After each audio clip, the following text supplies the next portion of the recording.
শেখ হাসিনা ও তার পরিবারের সদস্যদের ১২৪ অ্যাকাউন্ট জব্দ করেছে দুর্নীতি দমন কমিশন দুদক। মঙ্গলবার দুদকের একটি সূত্র এ তথ্য নিশ্চিত করেছে। শেখ হাসিনা ও তার পরিবার এবং তাদের স্বার্থ সংশ্লিষ্ট ব্যক্তি ও প্রতিষ্ঠানের ফ্রিজিং করা ১২৪ ব্যাংক অ্যাকাউন্টে ৬৩৫ কোটি ১৪ লাখ টাকা পেয়েছে বাংলাদেশ ফাইন্যান্সিয়াল ইন্টেলিজেন্স ইউনিট।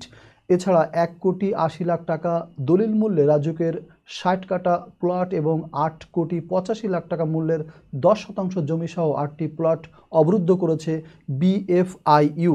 সোমবার প্রধান উপদেষ্টা ডক্টর মোহাম্মদ ইউনূসের সভাপতিত্বে অনুষ্ঠিত পাচার হওয়া সম্পদ পুনরুদ্ধার, গৃহীত পদক্ষেপ ও চ্যালেঞ্জ শীর্ষক উচ্চ পর্যায়ের সভায় এসব তথ্য জানিয়েছে বাংলাদেশ ব্যাংক।